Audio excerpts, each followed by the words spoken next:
Now, to learn something, we have to ask questions.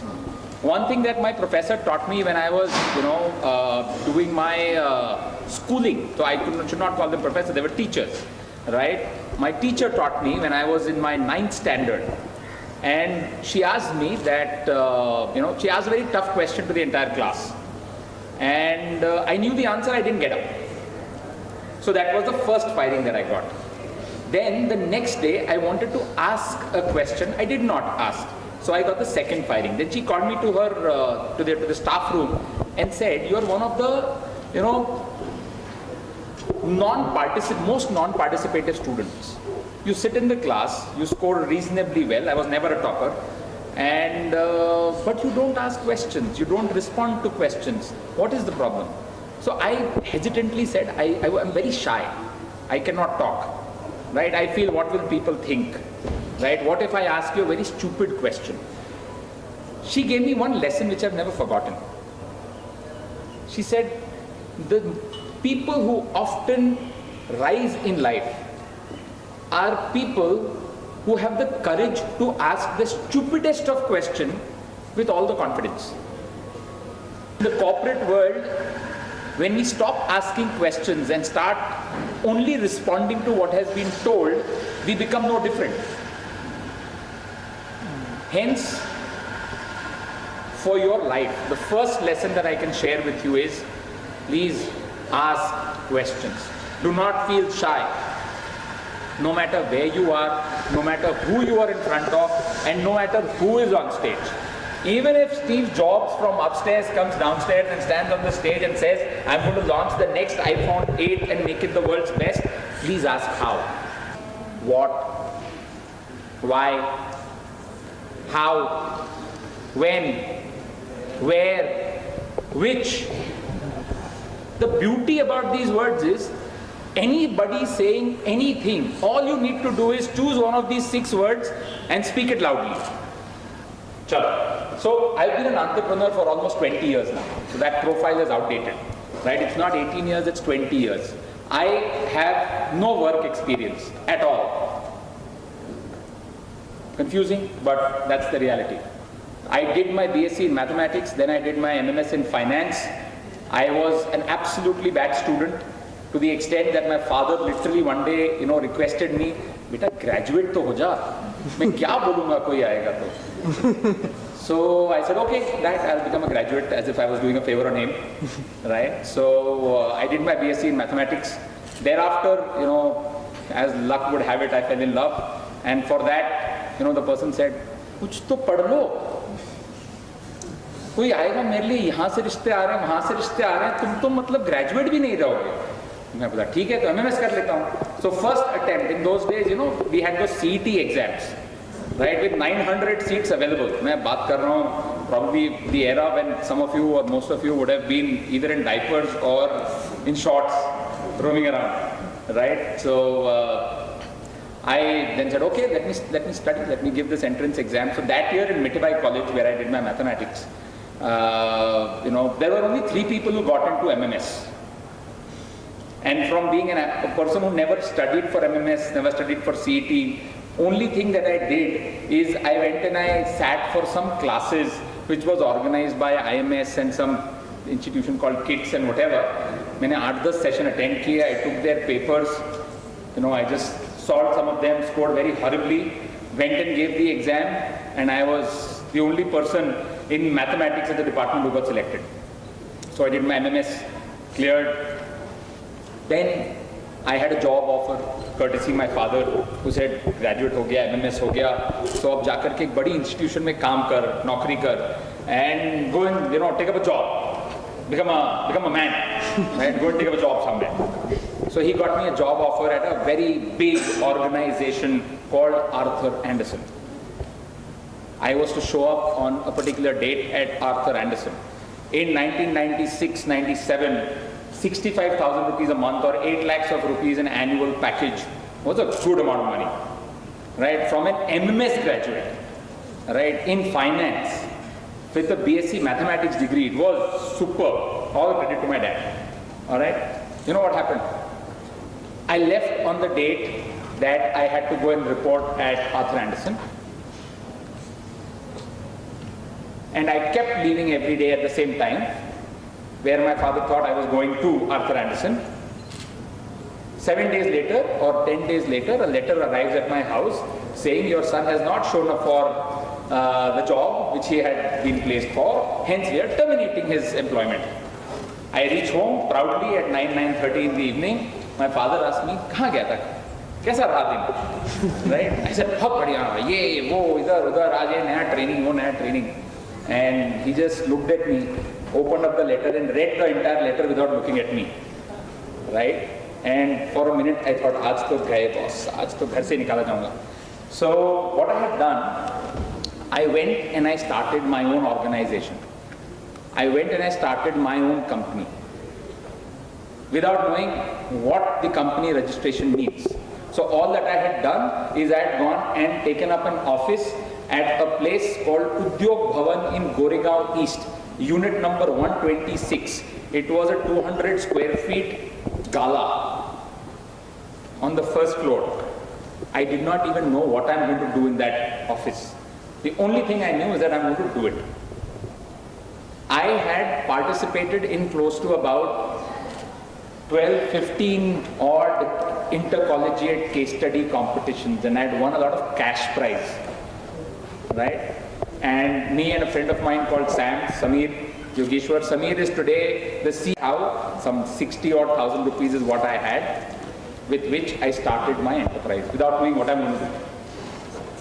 From there, I started an online education platform, got a friend to come in and invest, ran that business at the age of 20. When you start seeing some very fancy numbers, you start thinking you're God's gift to mankind. So, brashness of youth. So, I went to raise funding. I got a VC valuation for my online education business of 120 odd crores, right? And I got greedy. When I got greedy, I said, "If ये 120 दे रहा है, तो कोई ना कोई तो 130 देगा. Let's take that piece of paper and shop." And you know what happened?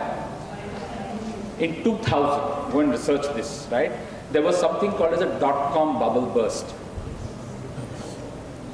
All those fancy valuations and those big companies and everybody, they vanished. VCs vanished, right? And people who had given me the term sheet never ended up putting up money in my company.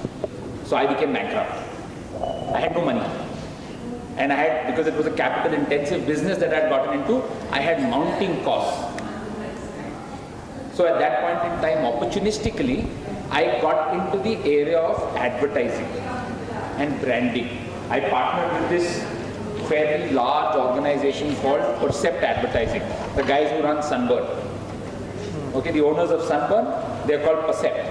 So I did a JV with them in the year 2000, which they were 51, I was 49% stakeholder, and we started this company called Web Percept. As luck would have it, my ambitions kept growing, and I wanted to become independent. I would see my mentor, Harinder Ji, one of the best professionals and marketing guys, personalities that I've ever interacted with. I would see him growing his empire. So I had ambitions to do that myself. It's always good to have a role model, right? It's always good to have someone that you look up to. Always good, right? Because you then start competing with them. So I started competing with him, that I'll set up my own. So in 2007, I bought out Percept Advertising's 51% share in our company, and Web Percept became Ideate Labs. Ideate Labs today is amongst the top 5, top 10 digital marketing companies in the country. It does not have a VC funding, does not have a bank loan. There are 120 people who work together. There are 11 business heads who are shareholders in this business, who are working professionals somewhere, who I have brought on board, who today are shareholders in the business. They drive the business with me. I have invested into close to about 5 more companies. Again, organically grown, no VC funding, no bank loan, no bank debt, no outstandings, no liabilities. I don't have an 800-pound gorilla sitting in my room telling me how to run my business. I run it the way I want. Good, bad or ugly. Okay? Survived 2 bankruptcies after the 2000 bankruptcy. In 2008, 1 year after I had bought out WebPercept and made it Ideate Labs, 95% of my business was BFSI, banking and financial services. If you went to any mutual fund in this country and wanted to pitch for digital marketing, the answer that you would hear from them is, we already have an agency and we are very happy with them. The agency was called Ideate Labs. We've built websites for Birla Sun Life, the entire platform, UTI Mutual Fund, HDFC, ICICI, name it, right?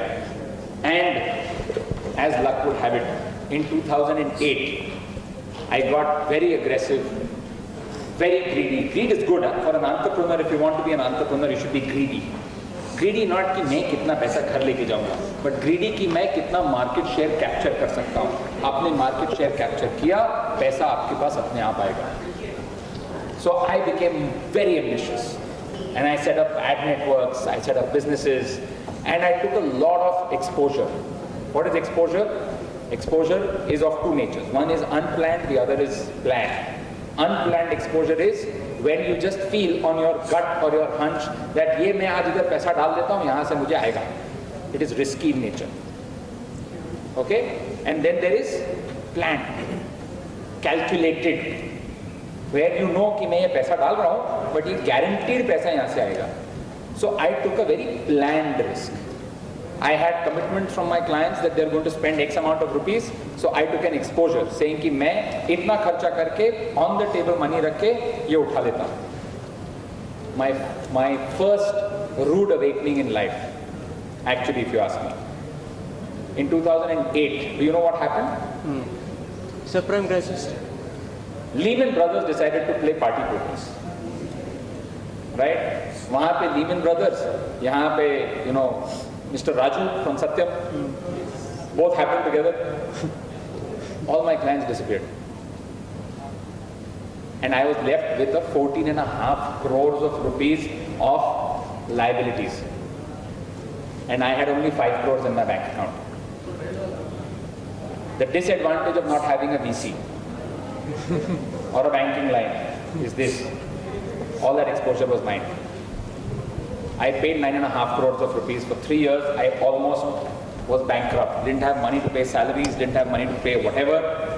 But I'm a very bad loser, very poor loser. I don't know how to quit. So I did not quit. That is the reason why I stand here again today. Survived that, paid off all those 9.5 crores of rupees. How?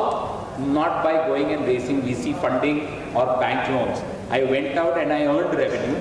I got that revenue in, faced all my vendors saying, मेरे पास पैसे नहीं हैं, court case करना है, कर लो, I'll fight.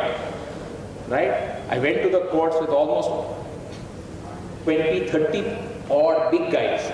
I went up against Reliance, right, in court. And the court ruled in my favor, giving me time to make the payments. And I honored that payment cycle. Survived. How did I do it? I did not do it by going and raising VC money. I did it by going and getting more business. I was getting business from A area. When that pool dried, I went to the B area. When B dried, I went back to A. But because of my learnings, I also opened C. Today, I have 7 areas of revenues with only one thought. If any one dips, the other 6 will cover. I'm currently planning for at least 2 more areas of revenue to start. How did I do it? Why VC money? So this now takes me. So this is my journey today. 7, 8 companies, 120 odd people. I'm an angel investor. I've invested into about some 16, 17 odd firms. I do a lot of talking and a lot of salesmanship everywhere. That's my job. I don't run any of my businesses. I bring in the business, I set up the business, and I get out of the way. I give it to professionals who are better suited to run that. There are 20 odd people, the who's who in the industry, who work with me today to run these divisions. I don't do anything. I just, bring in the business and get out of the way.